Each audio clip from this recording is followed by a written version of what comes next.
Assalamualaikum warahmatullahi wabarakatuh. Alhamdulillah wassalatu wassalamu ala Rasulillah wa ala alihi wa ashabihi wa man tabi'ahum bi ihsan ila yaumil qiyamah amma ba'du. Kelas 7 rahimani wa rahimakumullah. Melanjutkan pelajaran fikih kita. Hari ini kita belajar 2 bab ya, karena kemarin kita kosong. Kita masuk ke dalam bab salat khauf. Salat khauf itu salat ketika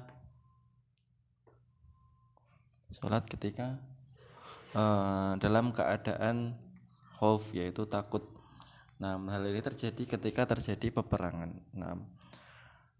Dalil di antara Al-Qur'an yaitu wa idza kunta fihim fa aqamta lahumus sholata faltaqum ta'ifatun minhum ma'ak.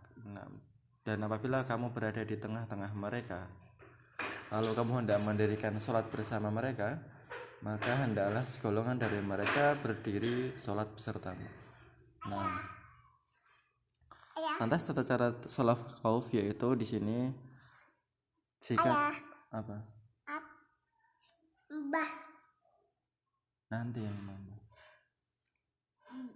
Main sana dulu. Kondisi ketakutan tidak mempengaruhi jumlah rakaat ya. Di sini tidak ada rukhsah untuk mengqashar salatnya. Kemarin sudah dijelaskan bahwasanya rukhsah mengqashar salat itu hanya untuk orang yang bermusafir. Maka di sini salatnya biasa, rakaatnya dikerjakan seperti biasa.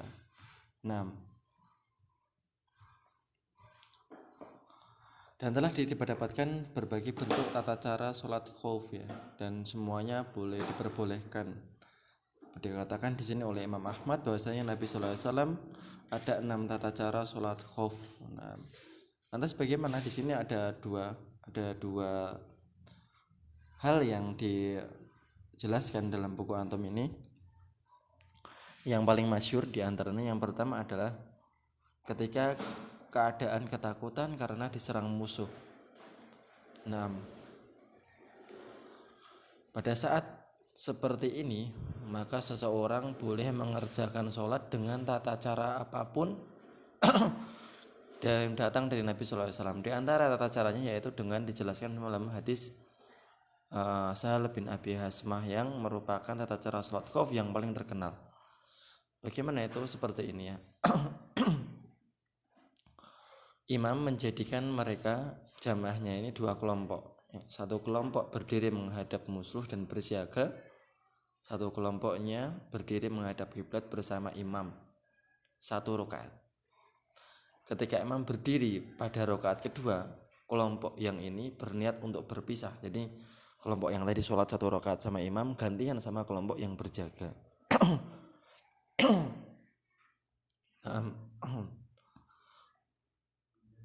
Kelompok ini berniat untuk berpisah. Mereka berpisah dari imam, kemudian menyempurnakan sholatnya, lalu salam. Kemudian pergi menghadap musuh untuk siaga. Kemudian datang kelompok yang kedua, sholat bersama imam pada rakaat yang kedua. Terus habis imam duduk tasyahud, mereka berdiri dan menyempurnakan sholat mereka. Sedangkan imam menunggu mereka. Apabila mereka sudah duduk tasyahud, maka imam melakukan salam bersama mereka. Itu intinya jadinya Rasul sallallahu alaihi wasallam membagi jamaahnya jadi 2. Yang satu sholat sama Rasul, yang satunya berjaga menghadap musuh. Rakaat pertama, selesai rakaat pertama, kelompok yang pertama berniat memisahkan diri dari jamaah dan menyempurnakan sholatnya sendiri. Kemudian diganti dengan kelompok yang kedua yang tadi berjaga. Kemudian yang tadi berjaga masuk ke dalam kelompoknya, masuk ke dalam jamaah yang bersama Rasul. Kemudian datanglah kelompok ketiga yang berjaga. Kelompok kedua sholat di rakaat yang kedua, 1 rakaat, kemudian selesai, kemudian berlepas diri dari jamaahnya Rasul, kemudian menyempurnakan sholatnya sendiri. Datang kelompok ketiga dan seperti itu seterusnya. Kondisi yang kedua yaitu di saat peperangan sangat dahsyat ya. Nah, sehingga tidak memungkinkan untuk mengerjakan sholat dengan tata cara yang ada. Nah, maka ketika itu mereka sholat dengan berjalan dan berkendaraan. Jadi sholat sambil perang. Sholat sambil perang. Menghadap kiblat apa enggak itu tidak dipermasalahkan. Nah, fa idza kana khaufun wa asyaddu min dzalika sallu rijalan qiyaman ala aqdamihim aw raqiban mustaqbila qiblah aw ghairu mustaqbilaha. Nah, ketika pada saat perang maka sholatlah kalian dengan ala aqdamihim, di atas kaki-kaki kalian, maksudnya di atas dengan berjalan ke sana kemari untuk berperang sambil sholat, atau mengendarai kendaraan menghadap kiblat atau enggak menghadap kiblat, sambil berperang naik kuda sambil sholat, mau ngadep kemana enggak masalah. Nah seperti itu. Maka rukuknya dan sujudnya dengan memberikan isyarat. Maka seorang boleh mengerjakan sholat di atas pesawat, ya pesawat tempur ya, karena nggak mungkin, karena kondisinya sekarang perangnya nggak pakai kuda tapi pakai pesawat, atau di atas tank ya, mungkin sesuai dengan arah yang dia tuju. Nah, tidak mengharuskan dia mengarah ke dalam kiblat, dan rukuk dan sujudnya bisa dilakukan dengan isyarat kepala. Mungkin rukuk sujudnya lebih rendah daripada rukuknya. Nah, kemudian itu sedikit saja dari sholat khuf, karena sekarang sholat khuf insya Allah ya semoga nggak pernah terjadi ya di sini, nggak, semoga aman-aman aja, nggak terjadi perang. Nah, kalau nggak ada perang insya Allah tidak ada sholat khuf ya. Jadi kita pengetahuan sedikit saja. Nah, kemudian yang kedua adalah pelajaran tentang sholat Jumat. Sholat Jumat itu fardu wajib atau fardu ain, wajib bagi setiap individu. Nah, yang laki-laki balik, berakal, dan dalam keadaan mukim dan tidak memiliki uzur yang lainnya, misal sakit. Nah, tapi sholat Jumat ini tidak wajib bagi wanita, anak kecil, dan juga musafir. Tapi kalau mereka ingin menghadiri sholat Jumat, maka mereka mendapat pahala dengannya. Nah, ya ayyuhalladzina amanu idza nudiya lis-sholati min yaumil jumu'ah fas'au ila dzikrillahi fadarul bai'. Wahai orang yang beriman, apabila diseru untuk menunaikan sholat Jumat, maka bersegeralah kepada seruan Allah tersebut. Nah, ini dalil umum baik laki-laki maupun yang perempuan.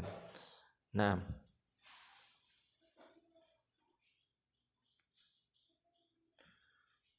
keutamaan sholat Jumat di antara hari Jumat ini ya, hari yang agung, di mana hari Jumat ini Adam diciptakan, di mana hari Jumat ini Adam dikeluarkan dari surga, di mana hari Jumat ini kiamat akan ditegakkan, kiamat akan terjadi. Maka hari Jumat ini hari yang sangat agung, hari rayanya orang muslim tiap pekannya. Maka Rasulullah SAW mengatakan khairu yaman tola'at alaihi syamsu yaumal jumu'ah fi khalqu Adam. Hari yang mana itu terbaik, di mana matahari terbit padanya adalah hari Jumat. Di dalamnya fihi khalqul Adam, diciptakannya Adam di hari Jumat. Wa fi adkhilal jannah, dan di hari itu pula dimasukkan ke dalam surga, Adam dimasukkan ke dalam surga. Dan fa fihi ukhrija minha, dan di hari itu juga Adam dikeluarkan daripadanya. Naam. Syarat-syarat sholat Jumat ya, syarat itu berarti perkara yang harus ada tetapi dia di luar rangkaian ibadah tersebut. Masih ingat ya antara syarat, rukun, dan wajib. Apabila rukun adalah sesuatu hal yang ada yang masuk ke dalam rangkaian ibadah tersebut. Kalau syarat itu di luar ya, belum masuk, belum mengerjakan sholat Jumatnya, tapi hal tersebut harus ada agar sah sholat Jumatnya. Nah, yang pertama masuk waktu. Waktu sholat Jumat adalah waktu sholat fardu, sholat duhur. Waktunya seperti sholat duhur. Ma'ruf ya, insyaallah ini tidak usah berpanjang lebar. Yang kedua, dihadiri oleh jamaah minimal 3 orang. Nah, minimal 3 orang, muadzinnya, imamnya, dan 1 makmumnya. Nah, tetapi ada pula pendapat Imam Syafi'i mengatakan itu 40 orang, minimal 40 orang. Tetapi pendapat yang kuat 3 orang sudah mencukupi. Kemudian yang ketiga,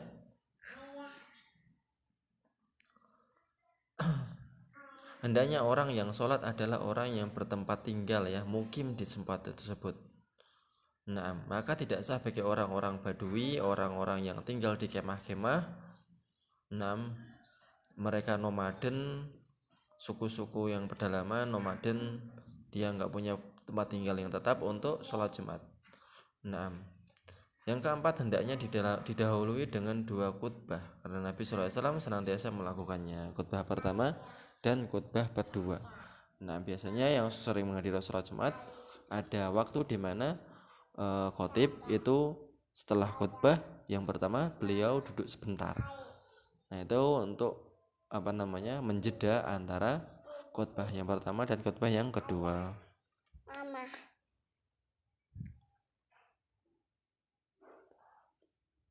Nah, kemudian tata cara sholat Jumat, ya. Sholat Jumat ini dilakukan dengan 2 rakaat dengan dibaca dengan jahar atau dikeraskan suaranya. Disunahkan pada rakaat pertama setelah membaca Al-Fatihah itu membaca surat Al-Jumu'ah dan juga Al-Munafiqun atau surat Al-A'la dan juga surat Al-Ghasyiyah. Di sini tidak disebutin, ya. Nah, kemudian 2 khutbah Jumatnya. Khutbah Jumat memiliki kepentingan yang sangat besar dan pendudukan yang menonjol dalam Islam. Nah, di sini ada 2 khutbah Jumat.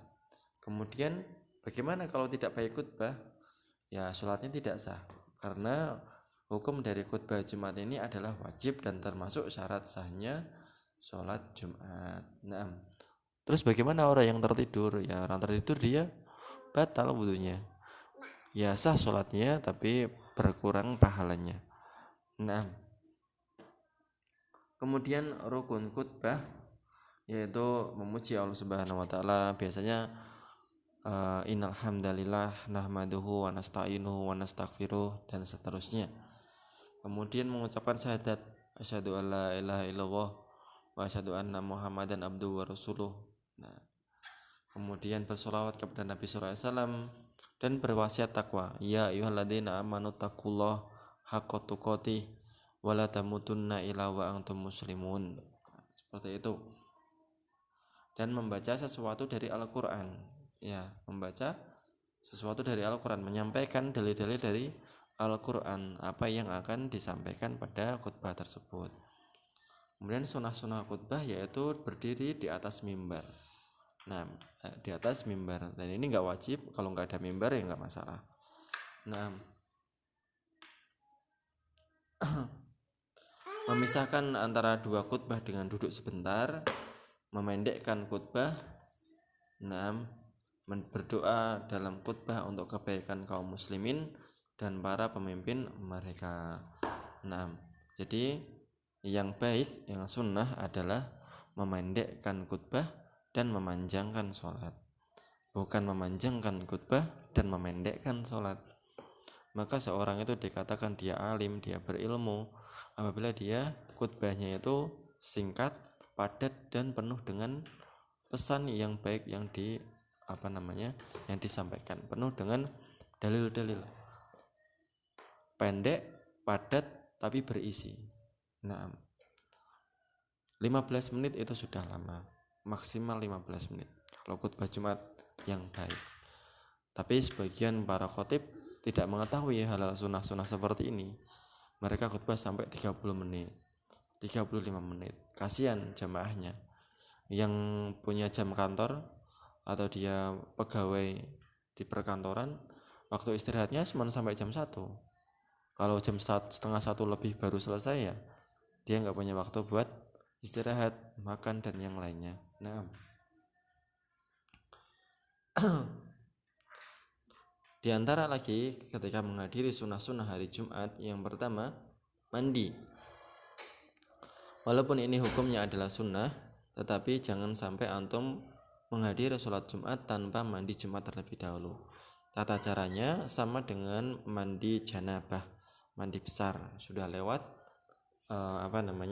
pembahasan tentang mandi janabah. Yang kedua, bersegera pergi ke masjid, dan mendapatkan shaf yang pertama, mendekat kepada imam. Kemudian yang ketiga, memperbanyak doa dengan harapan mencocoki waktu mustajab. Di antara waktu mustajab adalah ketika setelah asar di hari Jumat. Setelah asar di hari Jumat. Yang keempat, membaca surat Al-Kahfi pada malam Jumat atau di hari Jumat. Karena sudah sahih bahwasanya barang siapa yang membaca surat Al-Kahfi akan disinari cahaya dari Jumat satu ke Jumat yang lainnya. Yang kelima, memperbanyak sholawat kepada Nabi Muhammad pada siang hari dan malam harinya. Allahumma sholli wa sallim ala nabiyyina Muhammad. Memperbanyak sholawat. Kemudian hal-hal yang dilarang ketika sholat Jumat. Berbicara ketika khutbah, idza qulta li sahibika yaumal jum'ati ansit wal imamu yahtubu faqad allagauta. Ketika kamu berbicara kepada temanmu pada hari Jumat, diam, kamu jangan ngomong, gitu. Padahal pas itu imam lagi berkhutbah, maka engkau telah berbuat sia-sia. Apalagi hal yang lainnya, dolanan kuku, dolanan rambut, apalagi tidur. Tidur itu ini dia nggak boleh berbicara karena dia hal yang sia-sia, karena dia bisa melalaikan dari khutbah Jumat yang disampaikan. Nggak tahu isinya, apalagi kalau tidur, ini lebih nggak tahu lagi. Kemudian yang kedua, makruh melangkai pundak manusia kecuali seorang imam atau untuk menuju tempat yang kosong yang tidak bisa dicapai kecuali dengan melangkai orang, Tidak boleh menggeser shaf orang lain. Tidak boleh menggeser shaf orang lain. Kalau sudah penuh, jangan nyempel-nyempel. Ya udah, terima aja antum di belakang, salah siapa telat. Kecuali di depan memang masih kosong shafnya, mungkin bisa boleh. Tapi kalau kelihatan sudah penuh masjidnya di dalam, antum jangan menyela-nyela di antara pundak-pundak orang itu. Hal tersebut tidak baik. Dan seorang muslim hendaknya bersegera berangkat sholat Jumat atau mengawalkannya. Tapi kalau dia terlambat dari sholat Jumat, dan mendapatkan rukuk bersama imam pada rakaat kedua, hendaknya dia menyempurnakan Jumatnya. Tapi kalau dia tidak mendapatkan rukuk sholat Jumat, maka dia mengerjakan sholat zuhur. Kemudian saya tambahkan di sini, bagi yang sudah sholat Jumat, maka dia tidak diwajibkan sholat zuhur. Tetapi seorang wanita yang dia ikut sholat Jumat, maka dia masih wajib sholat zuhur. Tapi apabila laki-laki, kalau dia sudah sholat Jumat, maka dia tidak diwajibkan sholat zuhur lagi. Aku qouli hadza. Assalamualaikum warahmatullahi wabarakatuh.